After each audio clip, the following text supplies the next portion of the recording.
2026 Chevrolet Damas yangi avlod modeli sifatida O'zbekistonda katta e'tibor qozondi. Bu avtomobil kichik biznes va oilaviy hayot uchun mo'ljallangan universal minivan bo'lib, zamonaviy dizayn va kundalik ehtiyojlar uchun qulay texnik yechimlar bilan ta'minlangan.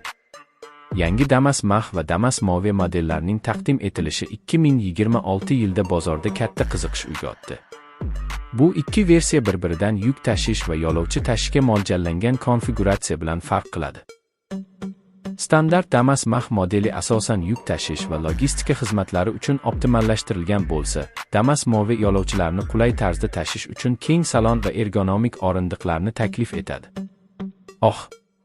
Yangi Damas modellarida ikki xil dvigatel variantlari mavjud. Bu 1,2 litrli 81 ot kuchi beruvchi dvigatel va 5 litrli 103 ot kuchiga ega imkoniyatni o'z ichiga oladi.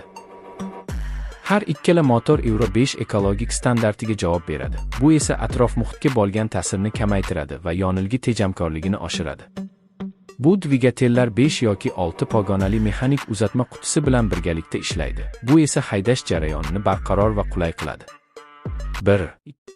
Chevrolet Damas 2026 modeli qulay va keng salon bilan ajralib turadi.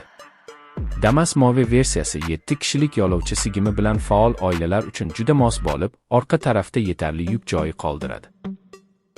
Damas Mach esa yuk tashish bo'yicha maksimal 650 kg-gacha yuk ko'tarish qobiliyatiga ega va katta hajmdagi yuklar uchun ideal tanlovdir. Ikkala versiyada ham muhim xavfsizlik va qulaylik funksiyalari mavjud bo'lib, haydovchi va yo'lovchilar uchun samarali muhit yaratadi. 2. Avtomobilning tashqi dizayni ixcham, ammo qadriyatli ko'rinish bilan ajralib turadi.